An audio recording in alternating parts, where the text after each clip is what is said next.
अपना घर कैसे बनाए, ये सीरीज मैंने शुरू किया है, जिसका मैंने स्टेप बाय स्टेप घर कैसे बनाना है, खुद का घर अगर हम बनाना चाह रहे हैं तो उसका मैंने स्टेप बाय स्टेप शुरू किया है, जिसका आज पार्ट मेरा है 22। अगर आपको इससे पहले का पार्ट देखना है डायरेक्ट मेरे प्ले लिस्ट में जाइए, वहाँ पे हाउस कंस्ट्रक्शन स्टेप्स नाम से एक फोल्डर है जहाँ पे आपको सारा सीरीज मिल जाएगा। और आज जो हम बता रहे हैं आपको tying up steel of slab and beam. अब बात करते हैं आज स्लैब और बीम का रेनफोर्समेंट जब बांधेंगे, स्टील जब बांधेंगे उसका तरीका क्या है और उसमें मुझे किन किन चीज़ों का ध्यान रखना पड़ेगा। तो चलते हैं, अब बताते हैं हम। तो पहला स्टेप है, जब आप स्टेजिंग और शटरिंग कर देंगे स्लैब और बीम का, उसके बाद तब पहला स्टेप आएगा बीम बार टाइम। सबसे पहले आप ये देख लीजिए कि भाई सबसे पहले जो बांधा जाता है, पहले स्लैब मत बांधिए, पहले बीम का रेनफोर्समेंट बांधा जाता है। तो आप बीम का रेनफोर्समेंट बांधिए। अब बीम का रेनफोर्समेंट बांधने में 2-3 चीज़ आपको ध्यान में रखना पड़ेगा।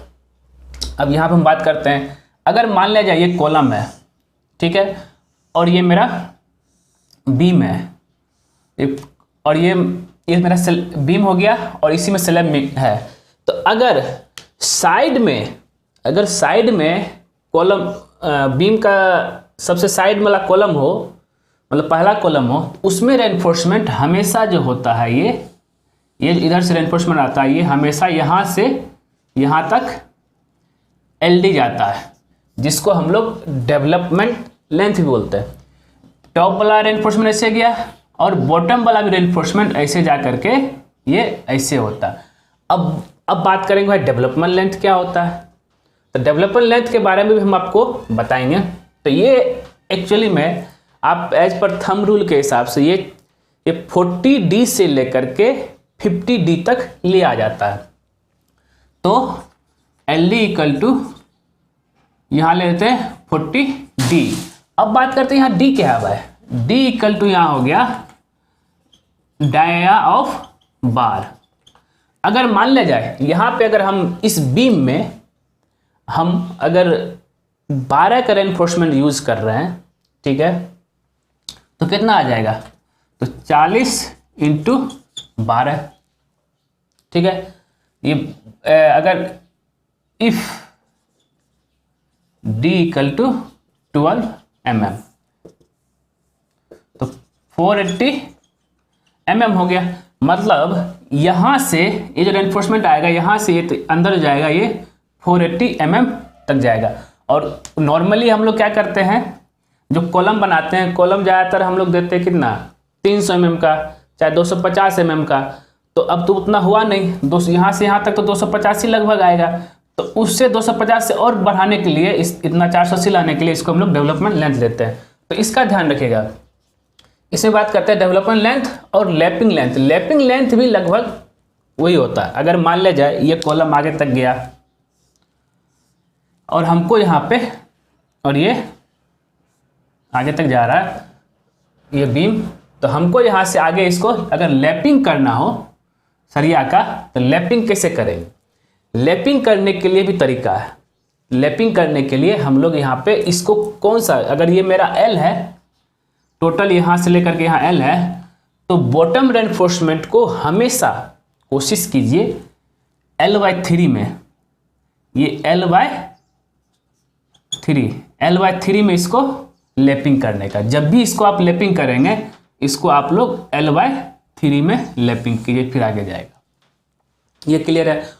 और इसका अगर टॉप की बात करें तो यहाँ पे अगर रेनफोर्समेंट अगर आपको चेंज करना हो या अगर लैपिंग करना हो, तो आप या नहीं तो इसको L/4 में कर सकते हैं।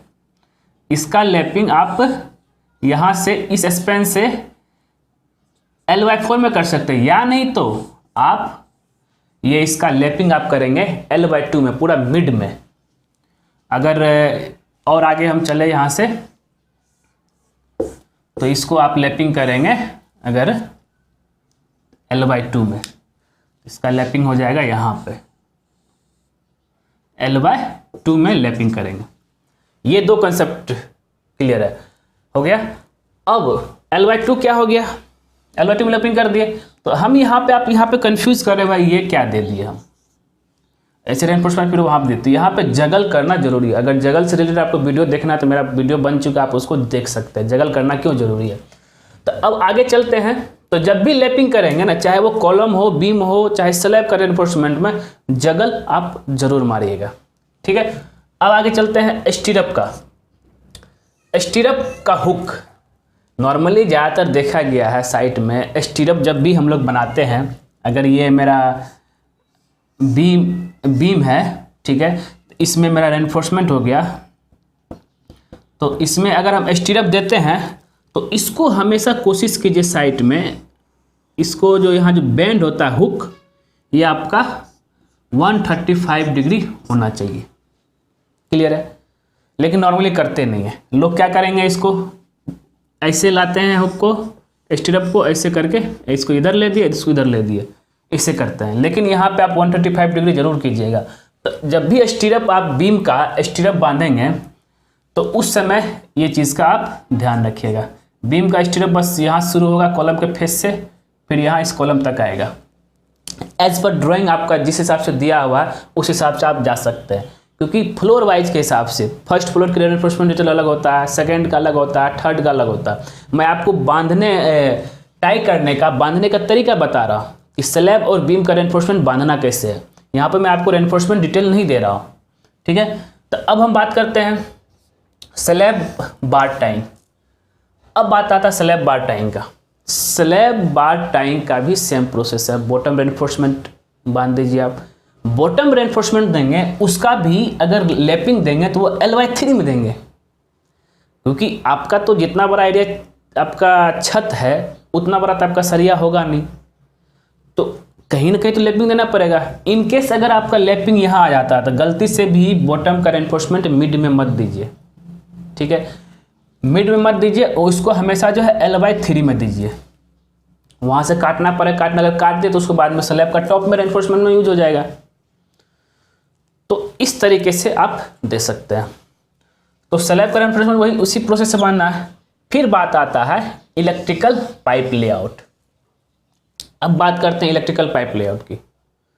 तो एज पर ड्राइंग के हिसाब से, आप चाहे ड्राइंग के हिसाब से लिए या नहीं तो अगर आपका कोई लोकल इलेक्ट्रिकल कॉन्ट्रैक्टर है उससे बात कीजिए। जिस समय आप कास्ट ये सब चीज़ कर दिए उसी समय आपको इलेक्ट्रिकल कॉन्ट्रैक्टर को बुलाना है, चाहे उसको कंसील पाइप देने के लिए। क्योंकि अगर आप फैन का, पंखा का पाइप देंगे, ठीक है, तो उसको आपको छत होकर निकालना पड़ेगा, बीम होकर भी निकालना पड़ेगा। तो ये सब चीज़ आप ज़रा ध्यान दीजिएगा और उसको बुलाइए। और क्योंकि ये सब प्लान आपको पहले करना पड़ेगा। अगर आप इलेक्ट्रिकल और कहीं आपको स्विच बोर्ड लगाना, कहाँ पे किधर से पाइप उतारना पड़ेगा, कहाँ पे जंक्शन बॉक्स देना पड़ेगा, कहाँ पे पैनल देना पड़ेगा, कहाँ पे, ये सब चीज़ को ध्यान में रखते हुए आप इलेक्ट्रिकल कॉन्ट्रैक्टर को बुला करके और वहाँ पे उसको बोलिए भाई मुझे और कहाँ पे फैन हुक भी आएगा, क्योंकि फैन हुक तो आपको छत में ही रहेगा। तो ये सब चीज़ भी आपको ध्यान में रखना है। तो आपको कास्टिंग से पहले ही, मतलब क्या हो गया कि जब आप रेनफोर्समेंट बांधेंगे ना, उसके जस्ट बाद, अभी कास्टिंग नहीं करना है, अभी उसमें आपको देना है ये इलेक्ट्रिकल पाइप, जिसको हम लोग इलेक्ट्रिकल कंसील पाइप बोलते हैं, जिसमें बाद में जब कास्टिंग हो जाएगा उसमें हम लोग वायरिंग करते हैं, वायर उसमें खींचते हैं, फिर जहाँ जहाँ पॉइंट दिया हुआ वहाँ पे देते हैं। उसके बारे में और आगे हम एक इलेक्ट्रिकल का एक अलग सा स्टेप बताऊंगा, कैसे कैसे वॉल में कैसे पाइप देना है, इस तरह का आपको बना करके जरूर अपलोड मैं करूंगा। तो हो गया आपका इलेक्ट्रिकल पाइप लेआउट, तो वो दे देंगे, जो कि बहुत ही इंपॉर्टेंट है अभी के समय में। क्योंकि अभी आप जिस भी घर में जाते होंगे कहीं नहीं देखते होंगे कि भाई बाहर से तार गया हुआ है इलेक्ट्रिकल का, सब आपका वॉल में कंसील रहता है। तो इसलिए ये ध्यान दीजिएगा। फिर आगे चलते हैं, अब बात करते हैं फैन हुक। अब फैन का पॉइंट दे दिया, लेकिन बहुत लोग क्या करता है, मिस्टेक कर देता है, फैन हुक देना ही भूल जाता है। तो फैन हुक जरूर से जरूर दीजिए, बहुत ही इंपॉर्टेंट चीज़ है ये। नहीं तो फिर क्या होगा कि अब फैन कैसे लगाइएगा, और जो आपका सेंटर में ज़्यादातर फैन देते हैं, रूम बेडरूम हो गया, हॉल हो गया, और आपका ये सब में फैन हुक जरूर देते हैं। तो इस चीज़ का ध्यान में रखते हुए जब भी आप एग्जीक्यूशन काम करें तो फैन हुक देने का भी बहुत आसान तरीका है आपका। जैसे एक उसको जाना तो फैन हुक को क्या कीजिए, एक बालू के बोरा में रख करके उसमें इससे ये स्लैब का बॉटम रेनफोर्समेंट से टाई कर दीजिए। पहला तरीका ये हो गया। या ना तो दूसरा तरीका आप ये भी कर सकते हैं कि जो प्लास्टिक आप बिछाएंगे, तो प्लास्टिक बिछाएंगे तो उसमें आप ये दे देंगे, प्लास्टिक के में ये घुसा देंगे काट करके। तो ये भी तरीका कर सकते, मतलब ये कि अल्टीमेटली उसको कास्टिंग होना नहीं, बाद में जब आपका डिसटरिंग करेंगे उसको हुक लगा करके और सीधा कर देंगे। तो जिससे क्या कि आपका फैन हुक दिखेगा जो कि आपको परमानेंट कंक्रीट के साथ जुड़ा हुआ है, ऊपर में स्लैब का रेनफोर्समेंट के साथ भी। तो ऐसे करके आपको ध्यान दे के चलना है, नहीं तो बहुत जगह क्या होता है कि फैन हुक ही लोग भूल जाता है। मैं आपको स्टेप बाय स्टेप बता रहा हूँ। तो अब बात करते हैं शाफ्ट कटआउट इन स्लैब।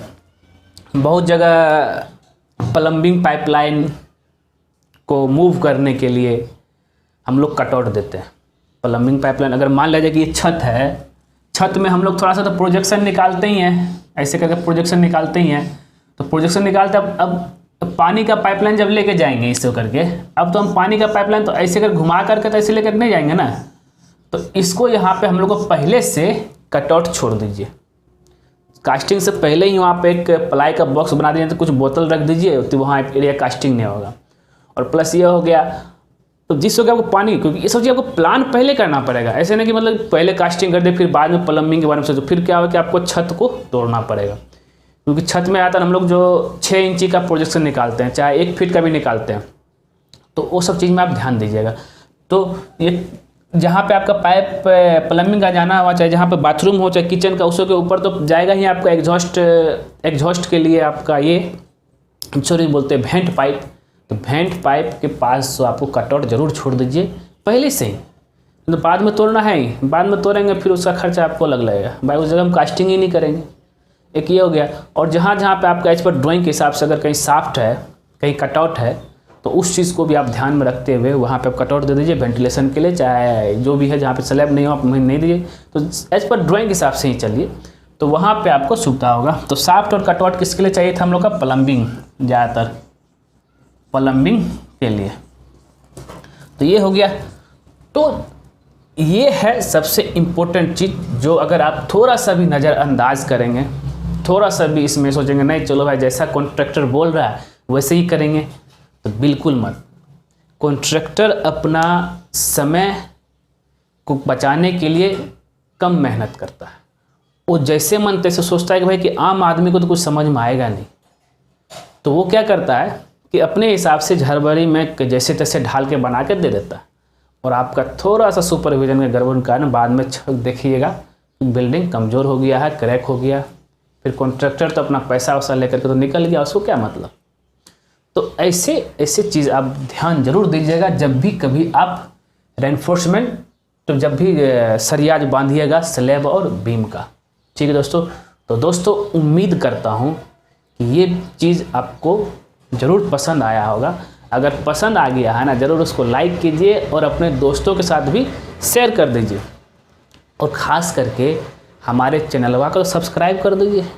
कर दिए हैं? अगर कर दिए तो बहुत बहुत धन्यवाद। अगर नहीं किए तो कर दीजिए। जैसे ही करेंगे ना तो उसके बगल में एक बेल आइकन ही बन जाएगा, उसको भी क्लिक कर दीजिएगा। तो उससे बेनिफिट क्या होता है कि जब जब इस सिविल इंजीनियर दीपक कुमार को नया वीडियो अपलोड करेगा ना, तो सबसे पहले क्या होगा कि आपके नोटिफिकेशन में शो करेगा। ठीक है दोस्तों, धन्यवाद दोस्तों।